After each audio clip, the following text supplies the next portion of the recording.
Fala meu cotista, beleza? Sejam bem-vindos a mais um vídeo do canal Fita Questão. Ivan aqui falando e bora bater um papo sobre o PVBI, um dos fundos de laje da Pátria, né? Vamos dar uma olhadinha aí o que rolou durante esse mês aí.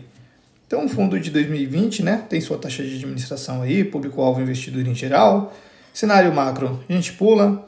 Os indicadores aqui, fundo com um PL de quase 3 bi, né? Cota patrimonial 107,82. Cota mercado fechou sexta-feira a R$ 75,00 cravado. Subiu aí um pouquinho, né? Então, voltando aqui para o relatório. Vimos aí, tem uma diferença aí de quase R$30,00 aí para o patrimônio dele, né? Mais do que 30, na verdade. Então, ele inicia falando da mudança que ocorreu, né? Com Augusto e com Bruno, que deixaram as funções do dia a dia para integrar um comitê estratégico. E quem assume é o Rodrigo Abud, né? Na parte de resultado, atenção aqui, hein? O fundo apresentou a receita total de 56 centavos, o que levou a um resultado de 45 centavos por cota. A distribuição foi de 50 centavos, ou seja, aqui a gente já vê que ele teve que utilizar aí 5 centavos da reserva acumulada para pagar aí os 50, né? Na parte de movimentações, como antecipado lá no mês passado, né? Nós já trouxemos isso aqui. Tivemos a alocação para essas empresas aqui, sendo as duas primeiras nos andares de tipologia menor, 300 metros quadrados, e o último do maior, de 600 metros quadrados. Tudo isso no Union, né? E já no decorrer agora, né? Já tem assinada em julho, isso, a alocação para Infracapital, 300 metros quadrados no Union, e a expansão da BW, né? De 2.213 metros quadrados no Faria Lima. Em agosto, a alocação de mais 247 metros quadrados, um conjunto no The One. E com isso, deixando o imóvel com apenas um andar vago, né? Em setembro, no Vera Cruz, que ocupará o espaço do Serena, assim que vago. Não vai gerar aqui nenhum impacto, né? Um vai sair, outro já vai entrar. E tem mapeado também a saída dessa Cassione, no FL 4.440, prevista para dezembro, e a notificação de saída da Július de 2 andares do Vera Cruz, que apesar de contratualmente ser exigida antecedência mínima de 90 dias, já informaram que a desocupação deverá ocorrer apenas em 2026, né? Então já estão avisando bem antes. E a expectativa é que os andares sejam alocados antes mesmo de ficarem vagos, né? Alavancagem, zero de alavancagem no fundo. E aqui ele fala um pouco daquele resumão, né, que eles fazem do primeiro semestre. Então, vamos lá. Ele fala aqui dos pilares da estratégia de investimento, né, que é a aquisição de imóveis de alto padrão, alta qualidade construtiva e localização privilegiada na cidade de São Paulo, voltada para o uso corporativo padrão, mantendo o fundo com uma tese sólida e portfólio sem igual de qualidade no mercado. Isso é bem verdade, não tem nenhum portfólio. Claro, você pode falar assim, mas tem prédio que é AAA também. Beleza, é AAA. Mas na localização do PVBI, é somente o PVBI mesmo. Ele é, assim, disparado, né? E aqui ele continua, falando que no atual valor de mercado, os imóveis estão sendo negociados a R$24.000 o metro quadrado. Cara, isso aqui é muito abaixo, né? Muito abaixo do que ele vale. Inclusive, ele fala aqui, né, que mesmo depois da avaliação patrimonial, que os imóveis foram para R$34.000 o metro quadrado. Então, você comprando o PVBI hoje nesse valor de R$75,00, é como se você estivesse comprando um prédio ali na Faria Lima, né, pagando R$24.000 o metro quadrado, sendo que lá custa R$34.000, né? E aqui ele fala que a preocupação dos cotistas com o nível da vacância e do fundo é legítima, né? Legítima e compreensível. Então, por isso que joga lá para baixo o valor da cota, né? Mas se a gente for ver ao quanto ele está sendo negociado, R$24.000 realmente está muito barato. A gente viu esses valores, e até valores mais altos, na verdade, sendo pago em imóveis tipo na Chucro e Zaidan, que assim, é uma região boa também, mas não é a mesma coisa que a Faria Lima, né? E aí, seguindo aqui, a gestão fala do desafio, né? Que já é ciente aí, tem atuado de forma diligente para reduzir as áreas vagas e elevar a taxa de ocupação, além dos esforços contínuos para a alocação de novos espaços, também considerando venda, né? Desde que a operação faça sentido econômico e gere valor para o cotista. E aí até ele dá um exemplo que foi dessa venda lá dos conjuntos 92 e 94 do Vila Olímpia Corporate, né? Realizada acima do valor patrimonial, que resultou em um lucro de 14 centavos por cota, né? E aqui ele traz as projeções, né? Então, primeiro semestre já passou. Quais que eram as projeções? 47 centavos de recorrente, 4 centavos de não recorrente, resultado de 51 centavos, distribuição de 51 centavos. Já para esse segundo semestre, resultado recorrente 45 centavos, caiu 2 centavinhos aí, né? Não recorrente 3 centavos, diminuiu 1 centavo. E resultado 48. Na distribuição, ele não coloca nada. Nem para o segundo semestre de 2025 e nem para o primeiro de 2026, né? E para o primeiro semestre de 2026, ele só considera o resultado recorrente. Não recorrente, mais nada, né? E aqui ele destaca o seguinte, que para essas projeções, né, consideram apenas os contratos que já estão assinados, né? Eles não levam em consideração o que eles estão negociando. Porém, né, no entanto, há negociações em andamento que, uma vez concluídas, podem contribuir positivamente para o desempenho do fundo. Meta da gestão é distribuição de 50 centavos por cota ou até superá-la nos próximos semestres, por meio de novas locações ou eventual venda de ativos. E aí vamos ficar de olho aí, né? Performance dele muito ruim, né? Desde o início aí 1,5 ao ano, resultado acumulado de 7,5, enquanto o IFIX foi 26 e o CDI 60. Distribuição por cota 50 centavos, já tem um tempinho aí, ele veio diminuindo, né? Dividendo anualizado de 8,1. Aqui no resultado do fundo, aquele pontinho de atenção que eu chamei logo no começo, né? Gerou 56 centavos, teve 10 centavos de despesa, teve que utilizar 5 centavos aí para pagar os 50, né? Então, a reserva acumulada dele aqui a gente viu que estava em 16 centavos, diminuiu para 12.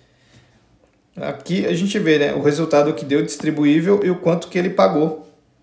Então ele pagou 1.200.000 a mais, né? Na carteira do fundo a gente vê, considerando os 49,5% que foi adquirido pelo fundo através de um FII, né? Aqui no Faria Lima 4.440, o fundo totaliza 97% do PL em imóveis, né? E as posições de tiras pelos fundos, de fundos imobiliários dentro do portfólio, né, é coisa tática e dá 1% do PL aqui, né. Os ativos, a gente vê quais são os ativos dele aqui, né, são 7 ativos, a distribuição geográfica, tudo em São Paulo. Aqui você pode até dar um zoom mais concentrado aqui, bem próximo mesmo, para pegar só a região da Faria Lima, que você vai ver que tem um aqui, tem outro aqui, tem outro aqui, tem outro aqui e um aqui assim na Vila Olímpia, ponto.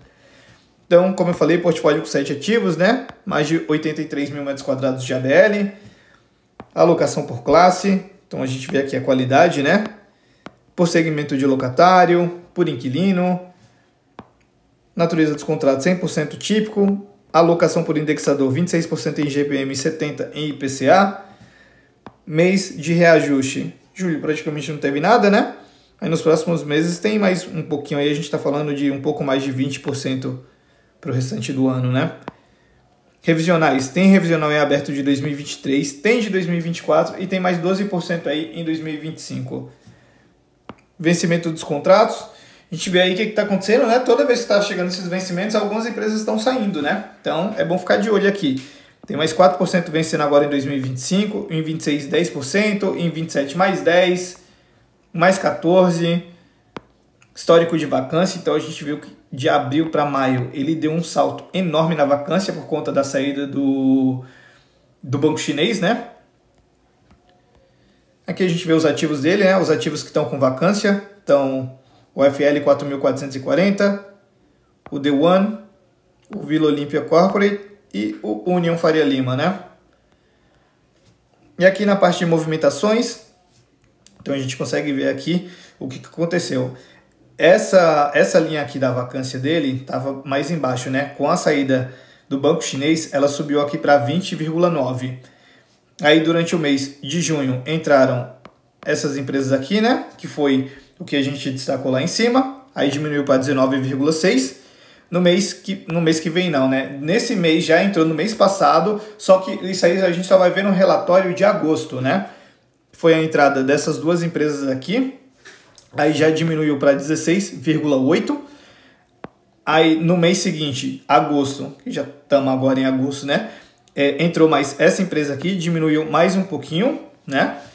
E em setembro vai sair a Serena, mas vai entrar essa outra empresa no mesmo espaço, então vai se manter a mesma coisa aqui, né? De vacância.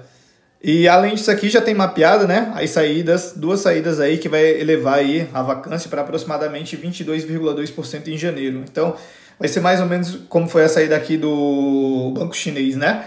Vamos ver se ele continua fazendo essas locações para diminuir, para não impactar tanto assim a saída dele, né? Dessas duas empresas. Aqui no upside de receita, então a gente vê que ele está gerando 51 centavos.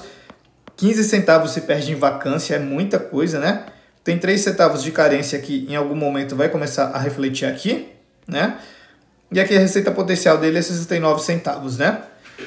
No resumo da estratégia comercial, ele fala aqui do pipeline de empresas para os espaços vagos, que está bem volumoso, né? À toa que a gente está vendo que realmente ele está conseguindo fazer algumas locações aí, né? A questão é, por que não começou a fazer isso antes, né? Precisa deixar a corda enforcar para começar a reagir? Isso aqui foi um vacilo muito grande. E aí temos o processo evoluindo desde 300 metros quadrados, onde atendemos no Union, né? Foi essas locações que ele está fazendo, até demanda de 5 a 6 mil metros quadrados, que não tem muitas opções disponíveis no mercado, porém são processos mais morosos, né? E realmente a gente vê que os outros fundos em regiões ali que não são a Faria Lima, né? Estão com vacância bem baixa, então dificilmente você vai ver alguma área com 5, 6 mil metros quadrados.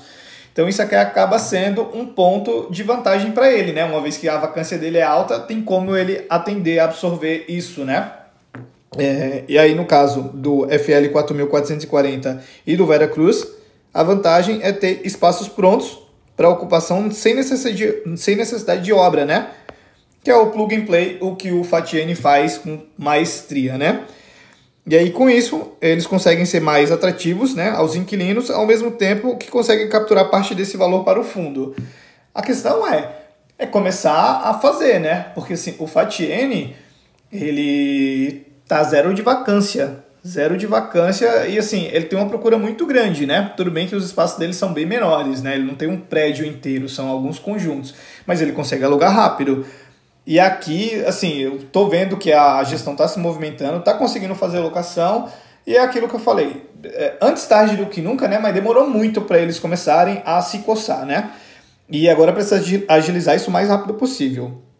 E para o Union, ele fala com a escassez dos andares menores, temos planejado oferecer layouts de ocupação de um conjunto dos andares maiores, com a BL de 300 metros quadrados, né? Tipologia que tem sido bem aceita. Então vamos ver aí se eles vão conseguir dividir ali para fazer dessa forma, né? E aqui no funil de locação a gente vê o que foi concretizado aqui de locação, 4 mil metros quadrados, né? O que está em negociação comercial, 3.600, e o que está em minutagem, 607 metros quadrados. Na parte de liquidez, quase 3 milhões por dia. Número de cotistas vem caindo, ele ensaiou aqui, subiu um pouquinho, né? Mas já caiu de novo. E é isso, não tem mais o que falar não de PVBI, mais um mês, ficar atento aqui nessa receita dele, né? Não duvido nada ter que diminuir os rendimentos, uma vez que a reserva dele está em quanto? 12 centavos. Se continuar usando 5 centavos assim, ó, só tem mais 2 meses aí para acabar isso aqui, né? Então, não duvido nada em algum momento eles diminuírem aí para 48, 47 centavos o rendimento, né? E aí, fazendo isso, com certeza, a cota cai um pouco mais, né? Então, vamos ficar de olho, né? Mais um mês de PVBI. Se ficou qualquer dúvida, pode deixar aqui nos comentários. Se gostou, deixa o like. Se gostou mais ainda, se inscreve no canal, ativa o sininho, compartilha com os amigos e segue lá no Instagram também, @FIDaQuestão. E é isso, galera. Valeu, abraço!